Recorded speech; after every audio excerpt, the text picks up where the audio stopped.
Hello, YouTube. I'm Vince White. I'm an employment attorney, and today we're talking about Starbucks. No, we're not talking about burnt coffee. No, no.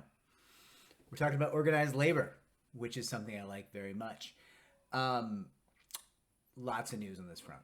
So, in Buffalo, New York, they ran elections for a union. Well, they for workers to opt in or out of union status at three different stores, three different Starbucks locations, which is very meaningful because these are company owned locations. And one of them won. In one of those locations, the workers opted for a union. In another, it was voted down, but they're challenging the result. There might have been some funny business there. And in a third location, the whole thing is a little unresolved still. So we're watching that one very closely. Now, I know what you're going to say. Starbucks pays baristas pretty crazy well and gives them medical insurance. That's pretty crazy, right? They really could be said to be among the best employers in the United States. They're no Wegmans. They're not sending people to college, but I mean, they're still pretty great. So why do their employees need a union? Well, let's say you get your medical insurance from Starbucks. Let's say you get a new manager. New manager's a lunatic. Comes in, wants to hire all of his or her friends, wants you out. But you need your medical insurance. You can't just lose your job. Problem is, you're an at-will employee. So when your manager wakes up on the wrong side of the bed, or just wants to hire his or her buddy, well, there's a decent chance you're going to lose your job, right? And you can be fired for any non-discriminatory reason or really even no reason at all. That's what at-will employment is. That's because you're not in a union. You don't have any protections of a collective bargaining agreement. You don't have any due process if the company wants to terminate you. You don't have any grievance rights or arbitration rights to fight back on a termination, right? So I love, as we know, as any employment attorney should, I love unions. I love organized labor. I'll also, though, note, not all unions are created equal. About half of unions are just garbage organizations that collect money from people and then do nothing to help them. And we've seen that. We discussed that with the UAW, the union who represented the John Deere workers who were on strike, who were trying to pressure the John Deere workers to take a bad deal during collective bargaining agreement negotiations with John Deere. And of course, notably, I think the last three leaders, don't quote me, just off the top of my head, the last three leaders of UAW are currently in federal prison. Something like that, right? So, listen, not all unions are created equal. And the situation at Starbucks is really weird. Here's why. They're doing it on a Starbucks to Starbucks basis, meaning it seems like they intend to have the employees vote on whether or not they want to be unionized at each individual Starbucks. Now, what does this mean?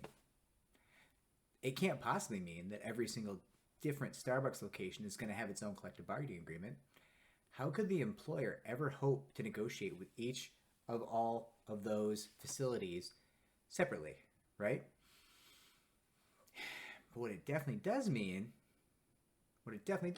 is you're now going to have union shops for Starbucks and non-union shops for Starbucks.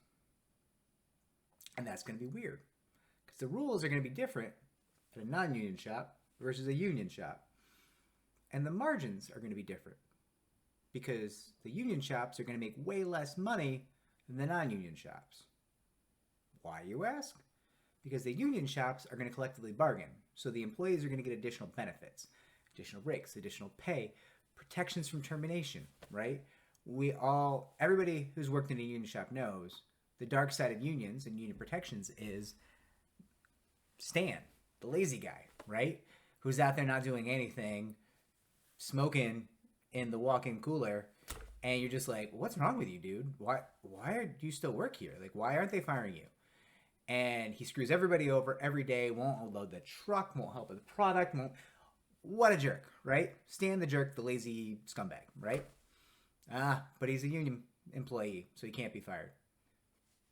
That's omnipresent. There's no way that I've seen to figure out a way around that, right? Like, if you have union protections and the union is doing its job, it will fiercely defend employees.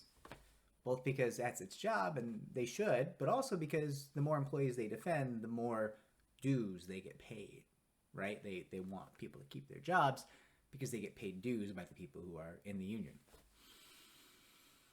If you're not earning, you're not paying dues. So they don't want you to be fired, right? So you're going to have all these union Starbucks where people are going to get paid more, get treated better, which I applaud, and are not going to get fired when they're garbage, which I do not applaud, right? So it's going to be really, really weird to watch Starbucks try to figure out all these union locations make only 2/3 as much money as the non-union locations. What do we do? And they're kind of going to be stuck by law. Like there's not going to really be anything they can do. They're going to have to just form a division of their corporation to try to contend with this, excuse me, and to negotiate. But I don't think they're going to have too much interest in negotiating crazy contracts because they have a really good onboarding process for replacing old workers with new workers, right? And they train really, really well. It's one of the things they're really good at.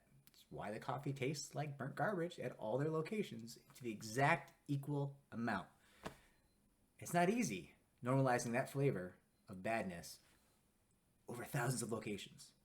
But they've done it, and it's impressive. It's an impressive feat of mediocrity.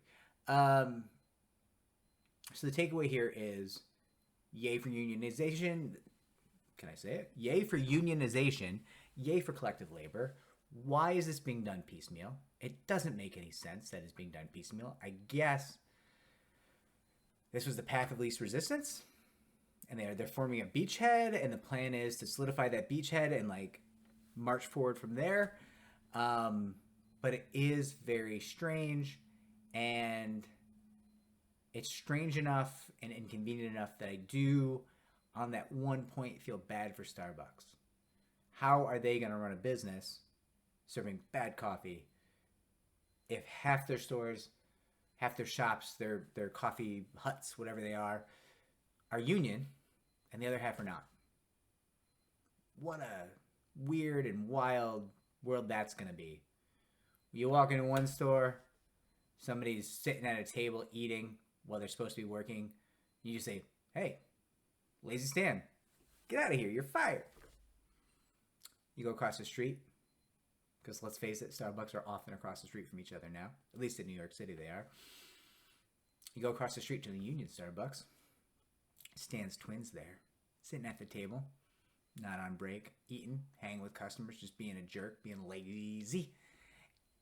And you look at him and you say, Stan, I want to fire you, but I can't.